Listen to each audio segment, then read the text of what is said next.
Сәлем достар, менің есім Қайырбек, мен химия пәні мұғалімін. Бүгінгі біздің тақырыбымыз бұл валентті электрон жұбы бұлттарының тебісу теориясы. Қысқаша бұны Гиллеспи теориясы деп айтуға болады, себебі бұны канадалық ғалым Гиллеспи ұсынған. Сонымен бұл теорияда негізгі нәрсе не? Бұл арқылы біз қосылыстардың, молекулалардың пішінін болжаймыз. Екі түрлі пішін болады, молекуланың пішіні және электрон бұлттарының пішіні. Осы бойынша осы бізге көмектеседі теория. Яғни пішін анықтауға, молекуланың пішінін анықтауға көмектеседі. Және аралық бұрыштарын. Аралық бұрышын.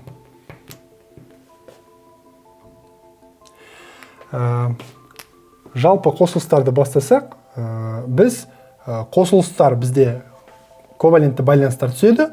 Байланыстың санына тікелей осы Гиллеспи теориясы қатысты. Яғни байланыстарды біз екі түрге бөлек. Байланыс емес, электрон жұптарын, электрон жұптарын. Электрон жұптары екі түр. Байланыс жұбы және бос жұп. Байланыспаған, яғни, осылайынан бөлетін болсақ. Мысалыға, бірден бастайтын болсақ, бір ғана электрон жұбы бар, бұл енді бір ғана байланыс болады. Бұндай қосылысқа сутек молекуласын жатқызуға болады. Не себепті? Сутекті білесіздер, бізде бір ғана электрон бар, екінші сутекте де бір ғана электрон бар. Екеуінің электрон жұбы біреу, және ол байланыс жұбына жатады, бос жұпқа жатпайды. Яғни бұнда сутекте байланыспай жатқан электрондардың бос жұбы жоқ. Бұның пішіні, осы жерде пішінін жазайық, пішіні сызықтық. Енді екі электроны бар сызайық, мұнда екі дей салайық. Екі электроны бар, мысалыға бериллий хлориді. Бериллий хлориді қосылысы. Бериллийде бізде сырт қабатында 2 электрон бар, хлордың сырт қабатында 7 электрон бар. Нәтижесінде былайынан орналасады. Бериллий 1 электрон, 1 электрон, хлор 1 электрон, хлор 1 электрон. Нәтижесінде мынандай сызықтық байланыс пайда болады. Бұл да сызықтық формасы. Енді бериллийді білесіздер, конфигурациясы 1s2, 2s2. Бұнда тек қана сырт қабатында 2 электрон бар. Оның басқа бос жұп электрондар жоқ. Сондықтан мұнда 2 электрон жұбы бар, 2 жұбы бар, және 0 бос жұп электрон десек болады. Мұнда да 0. Келесі бізде 3 электрон жұбы бар қосылыстарды қарастырайық. 3 электрон жұбы барларға мынандай форма тән, яғни орталық атом А болса, мына жақтағы атом Б, Б және Б. Мынау сурет, яғни үшбұрышты, дұрыс үшбұрышке ұқсайды. Бұлардың аралық бұрышы 120, негізінен. Бұл егерде 3 байланыс жұбы болатын болса, 3 байланыс жұбы және 0 бос жұбы болатын болса, ондай қосылыстарға қазір бор, хлор 3 жатады. Бор, хлор 3. Бор, хлор 3. Бордың егерде біз конфигурациясын алатын болсақ, 1s2, 2s2, 2p1 қозған күйде s-тен p-ға қарай секіреді. Нәтижесінде 3 дара электрон пайда болады. Бұнда бос жұп электрон жоқ. Сол себепті оның пішіні молекуласының бор, хлор, хлор және хлор. Бұл осындай үшбұрышты, дұрыс үшбұрышты түзеді. Мына жердегі аралық бұрыш қалай ойлайсыздар қанша болады? 120, және барлық бұрыштар өзара тең болады. Не себепті тең? Себебі мына жақтағы атомдар өзара тең, олардың электрон тығыздығы да тең болады, тебіліс күште тең болады. Сондықтан бір-бірінен жалпы молекулалардың пішін түзуі кезінде олар бір-бірінен неғұрлым алыс орналасуға тырысады. Не себепті, қайтадан бериллий хлоридіне келік, не себепті бериллий хлориді былайынан орналаспайды? Хлор және хлор. берилльде басқа мына жерде электрон болтыр жоқ, яғни кедергі ешқандай жоқ. Ал мына екі бериллий хлор байланыстарының, яғни бұл жерде электрон болты бар, электрон болтының арасында қатты күшті тебіліс болады. Сол тебілістің нәтижесінде екеуі бір-бірінен максималды алшақтағысы келеді. Ал екі бөлшектің максималды алшақтауы ол 180 градуста ғана мүмкін болады. Сондықтан мұнда 90 градуста олардың тебілісі жоғары, ал ең тебіліс аз вариант ол мына жерге мына хлордың орналасуы. Сол кезде бізде 180 градусқа ашылады. Ал 3 электрон жұбының максималды тебілісі ол 120 градуста ғана болады. Максималды әлсіз тебілісі. Ал егер де мына бор хлоршты былай жазатын болсақ, Т әрпі сияқты. Онда бұлай неге ол бор хлорш орналаспайды? Себебі мында 180 градус, алайда мына екі хлордың арасында және мына екі бор хлордың байланыстарының арасы ыңғайсыз, тебілісі қатты. Ал барлығы бізде бірдей атом болғандықтан, олардың арасындағы тебіліс те біркелкі болуын қалайды, әділетті болуын қалайды. Сондықтан олар ең дұрыс форма ол мына үш бұрышқа теңеседі. Сондықтан аралық бұрыш 120-ға тең. Келесі біз енді осы 3 электрон жұбымен жалғастырамыз. 3 электрон жұбының барлығында байланыс жұбын қарастырдық. Енді екі байланыс жұбы және бір бос жұбы бар вариантты көрейік. Яғни 3 электрон жұбы, он үшеуінің екеуі байланыс түзеді, біреуі яғни бос жұп. Бұл қандай формасы? Бұнда орталық атом мысалыға А болатын болса, мұнда Б және Б өзара 120 градус жасайды, шамамен 120 градус, және мұнда бос жұп электрон болады, міне. Ол да шамамен мына жерде 120-ға жоқ градус жасайды. Осы формула, яғни екі байланыс жұбы бар, және бір бос жұп электрон бар. Бұндай қосылысқа, мәселен,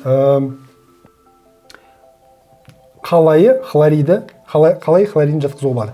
Қалайының конфигурациясы бізде 4s2 4p2 және 4s2-де жұпталған электрон, P-да дара электрондар. Әрбір сол дара электрон бір-бір хлордың электронмен байланыс түзіп, нәтижесінде мынандай формаға пішінге ие болады. Қалайы бос жұп электроны бар 4s2-де және қалған екі электроны мына хлормен, бір-бір хлормен байланысқа түседі. Жалпы бұның молекуланың пішіні біз мынау бос жұп электронды ескермей аламыз, яғни мына пішін біз қисық деп айтамыз. Мына жерде бізде сызықтық болды, мынау бізде дұрыс үшбұрыш, мына фигура бізде дұрыс үшбұрыш.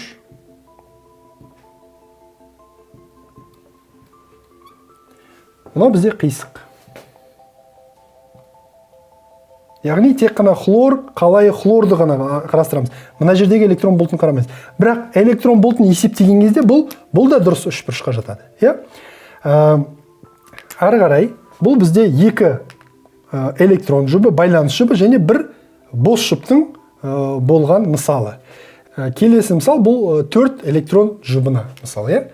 Мына жерге сарын болсақ, 4 электрон жұбының төртеуі де байланыс жұбы болып, еш қайсы бос жұп болмаған жағдайда, осыны қарастырып көрейік.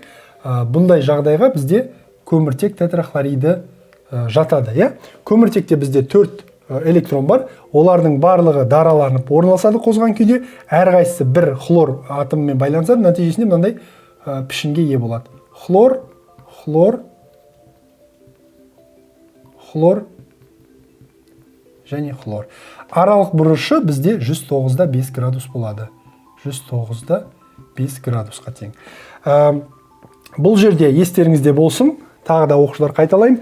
Бізде екі электрон жұбы болған кезде максималды тебілу 180 градусқа дейін ол форманы жасайды.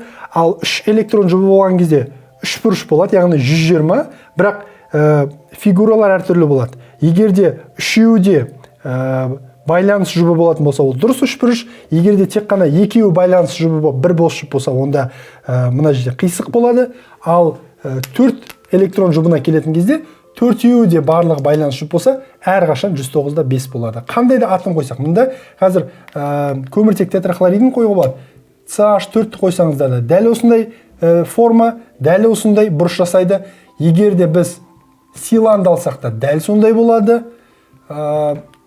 Кремний тетрахлоридін алсақ та дәл сондай болады. Яғни олардың барлығының формасы және бұрышы бірдей. Айырмашылық неде? Айырмашылық тек қана байланыс ұзындығында. Көміртектің радиусы кіші болған сайын байланыс қысқа болады, энергия жоғары болады. Кремнийдің радиусы үлкен болған сайын байланыс ұзын, энергиясы төмен болады. Ары қарай 3/1, яғни 3 электрон байланыс жұбы, 1 бос жұп. Ол қандай молекулада болады? Ол аммиакта болады, фосфинде болады. Біреуін салсақ, азотта бізде 3 дара электрон және 1 жұп электрон бар. Осы жерде азоттың мына сутекпен байланыстарын былай көрсетсек болады. 1 сутек, 2 сутек, мында бізге жақын орналасқан 3 сутек. Енді біздің жұп электрондарымыз мында орналасады. Олар мына формаға ешқандай әсер етпейді, алайда мына жердегі форма бізде 3 бұрышты пирамидаға айналады. Біз мына электрондарды ескермейміз. Мынау форма тетраэдр болатын болса, тетраэдр. Мынау формула 3 бұрышты пирамида. 3 бұрышты пирамида. Енді соңғы вариант бұл 2 байланысы жұбы және 2 бос жұбы. Бұл су молекуласында болады. Мысалға, орталық атом бізде оттек, онда бізде 6 электрон бар, 6-ауының 2-еуі дара, 2-еуі жұп болып тұр. Яғни 4-еуі жұптасады. Осы кезде бізде әрбір 1 электрон сутекпен байланысады. Міне. Мына 2 бос жұп, осылайынан мына оттек сутек байланысының 180 болмауына ықпал етеді. Не себепті? Себебі мына электрон жұптарының арасында тебіліс бар, және мына электрон жұптарының арасында тебіліс бар. Соның нәтижесінде су молекуласы не себепті 180 емес? Мынадай. Себебі мына жақта электрондар бар. Осылар тебілудің нәтижесінде мыналар ығысады. Аралық бұрыш 109-ға жақын. Мынау осы неге біз сәйкес айтамыз. Осымен оқушылар, біздің Гиллеспи теориясының бірінші бөлімі аяқталды. Келесі басқа мысалдарды біз екінші бөлімде жалғастырамыз. Сау болыңыздар.